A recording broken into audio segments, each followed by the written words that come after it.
आज की इस विस्तृत चर्चा में हम एक ऐसे टॉपिक पर बात कर रहे हैं जो सच में एक बहुत बड़ा ऐतिहासिक नीतिगत बदलाव है। बिल्कुल। और ये कदम भारत के डिजिटल भविष्य को पूरी तरह से बदलने वाला है।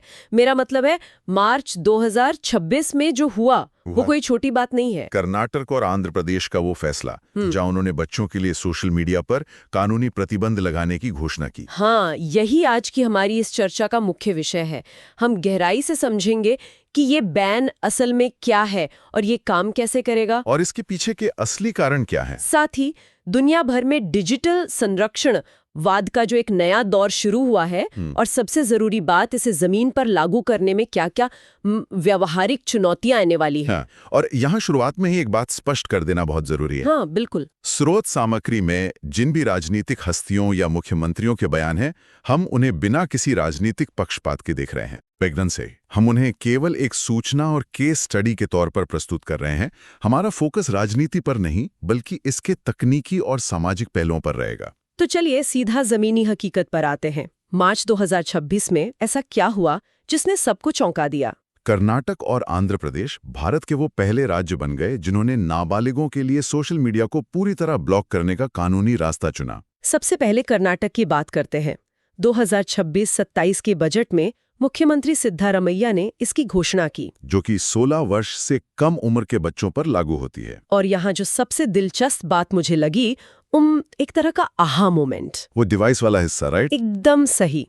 बच्चे अभी भी अपना मोबाइल फोन रख सकते हैं, वो कॉल कर सकते हैं, इंटरनेट ब्राउज कर सकते हैं, लेकिन सोशल प्लेटफॉर्म्स तक उनकी पहुंच पूरी तरह से निषिद्ध होगी। यहाँ हार्डवेयर और सॉफ्टवेयर के बीच का एक बहुत ही सटीक अंतर है। मतलब सरकार भी मानती है कि आज के दौर में फोन जरूरी है, बिल्कुल। उसे पूरी तरह छीनना व्यवहारिक नहीं है। बिल्कुल। शिक्षा या आपात स्थिति के लिए फोन चाहिए, लेकिन वो प्लेटफॉर्म्स नहीं चाहिए जो ध्यान खींचने के लिए डिजाइन किए गए हैं, जहां से डिजिटल लत की शुरुआत होती है। वही तो।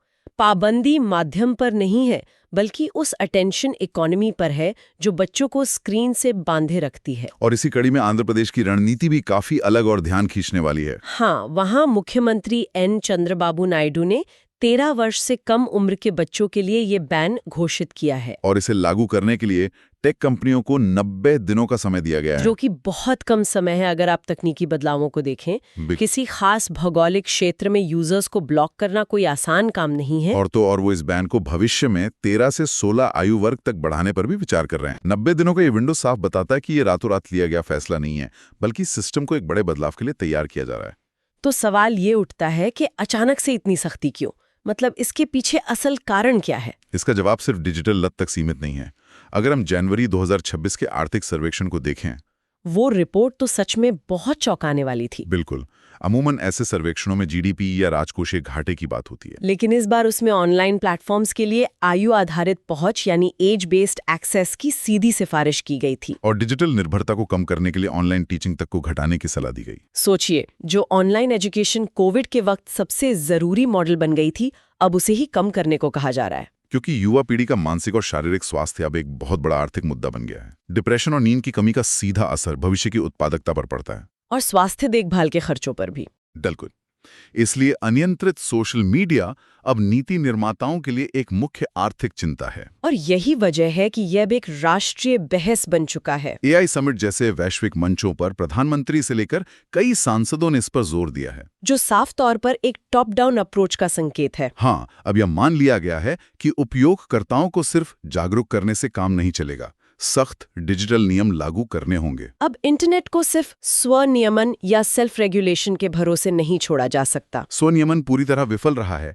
टेक कंपनियों का रेवेन्यू ही बच्चों के ध्यान पर टिका है, तो वो खुद से उन्हें दूर क्यों करेंगे? सही बात है। और यह सिर्फ भारत की कहानी नहीं है। अगर हम वैश्विक पटल पर देखें तो एक पूरा ट्रेंड नजर आता है, एक उभरता हुआ अंतर्राष्ट्रीय रुझान जिसे डिजिटल संरक्षणवाद कहा जा रहा है। Digital protectionism. ये बहुत भारी शब्द है।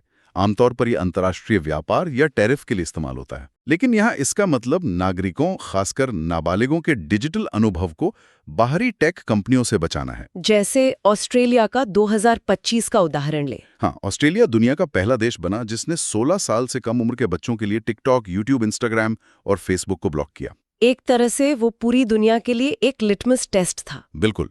उन्होंने साबित किया कि लोकतांत्रिक देश भी ऐसे सख्त प्रतिबंध लगा सकते हैं, और फिर इंडोनेशिया में भी ऐसे ही प्रतिबंध लगाए गए हैं। मतलब सरकारें अब इंटरनेट को एक खुली और बेलगाम दुनिया के रूप में नहीं देख रही हैं। वो अब डिजिटल बॉर्डर्स बना रही हैं। ये तय किया जा रहा है कि किस उम्र का व्यक्ति क्या देख सकता है। अगर हम इन डॉट्स को कनेक्ट करें और इस पूरी स्थिति का गहराई से विश्लेषण करें, जो लोग गवर्नेंस और पॉलिसी मेकिंग को गहराई से समझते हैं, उनके लिए ये एक बहुत बड़ा शिफ्ट है। कैसे, मतलब क्या बदल रहा है? पिछले एक दशक में हमारा फोकस डिजिटल प्रोत्साहन पर था। अधिक से अधिक लोगों को ऑनलाइन लाओ। ये अधिकार क्षेत्र का भी है। इंटरनेट तो मुख्य रूप से एक केंद्रीय विषय है।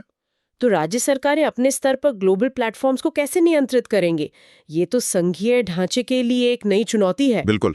किसी कंपनी का सर्वर कहीं और है, मुख्यालय कहीं और है, तो राज्य सरकार जुर्माना कैसे लगाएगी? ये कानूनी पेचीदगी बहुत बड़ी है। लेकिन अगर हम इसे सामाजिक न्याय के नजरिए से देखें, तो संविधान के अनुच्छेद 39F का सीधा संदर्भ आता है। हाँ, जो राज्य को निर्देश देता है कि बच्चों को शोषण और नैतिक परित्याग से बचाया जाए। और आज के समय में डिजिटल स्पेस में मौजूद हानिकारक कंटेंट सबसे बड़ा शोषण है।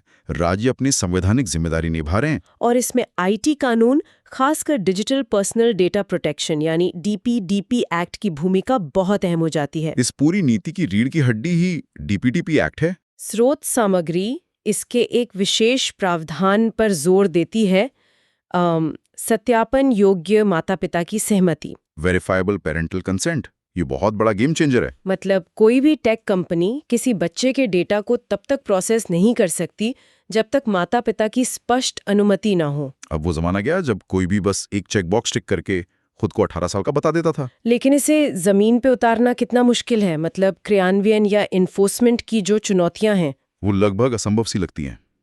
आज के किशोर तकनीक के मामले में बहुत आगे हैं। अगर किसी नेटवर्क पर ऐप ब्लॉक होता है तो वो वीपीएन का इस्तेमाल करके आसानी से बाईपास कर लेंगे। एक 14 साल का बच्चा भी जानता है कि वीपीएन से लोकेशन कैसे छुपानी है। जब तक पूरा इंटरनेट बंद ना हो, किसी एक ऐप को ब्लॉक करना तकनीकी रूप से बहुत ही कमजोर दीवार खड़ी करने जैसा है। और वीपीएन तो सिर्फ एक पहलू है।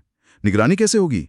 क्या सरकार निजी घरों के अंदर झांकेगी? क्या ऑपरेटिंग सिस्टम के स्तर पर ट्रैकिंग की जाएगी? यही सबसे बड़ा विरोधाभास है। निजता बनाम सुरक्षा की बहस।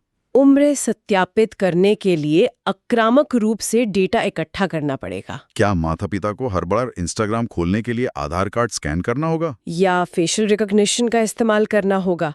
ये तो सुरक्षा के नाम पर निजता से बहुत बड़ा समझौता है। जिन टेक कंपनियों पर हम डेटा दुरुपयोग का आरोप लगाते हैं, हम उन्हीं को अपना और भी संवेदनशील डेटा सौंप रहे होंगे। तो बच्चों को बचाने के चक्कर में हम पूरे समाज को डिजिटल निगरानी के एक बहुत बड़े जोखिम में डाल रहे हैं। तो आज के इस चर्चा का सबसे अहम निष्कर्ष यही है कि तकनीक की समस्याओं का समाधान सिर्फ कानून बनाकर नहीं किया जा सकता। भारत के 2 राज्य एक वैश्विक डिजिटल बदलाव का नेतृत्व तो कर रहे हैं, जिसके पीछे संवैधानिक और स्वास्थ्य संबंधी ठोस कारण भी हैं। लेकिन जब तक एनफोर्समेंट का तंत्र पूल प्रूफ और निजता का सम्मान करने वाला नहीं होगा, ये नीतियां सिर्फ कागजों पर ही अच्छी लगेंगी। बिना निगरानी राज्य में तब्दील हुए बच्चों की सुरक्षा सुनिश्चित करना एक बहुत भारी चुनौती है। बिल्कुल। और इस चर्चा को खत्म करने से पहले एक ऐसा विचार है जिस पर हम सबको गौर करना चाहिए। स्रोत सामग्री में इसकी सीधी बात नहीं हुई, लेकिन ये इस पूरे बदलाव का सबसे डरावना परिणाम हो सकता है। इंटरनेट की शुरुआत से ही इसकी सबसे बड़ी ताकत इसकी गुमनामी रही है, जहां कोई भी बिना अपनी असली पहचान बताए दुनिया भर की जानकारी तक पहुंच सकता था। वो गुमनामी अब इतिहास बनने के कगार पर खड़ी है। अगर सरकारें और टेक कंपनियां बच्चों की उम्र सत्यापित करने के लिए इतने सख्त कदम उठाती हैं कि हर किसी को अपनी पहचान साबित करनी पड़े, तो क्या इंटरनेट अपनी वो मूल पहचान हमेशा के लिए खो देगा? जाने में ही सही हर एक इंटरनेट यूजर की पूर्ण डिजिटल निगरानी की नींव रखी जा रही है। ये हम सब के लिए सोचने वाली बात है कि क्या हम एक ऐसी दुनिया की तरफ बढ़ रहे हैं जहां सुरक्षा की कीमत हमारी पूरी डिजिटल स्वतंत्रता होगी। इसी गहरे विचार के साथ आज की इस विस्तृत चर्चा को यहीं समाप्त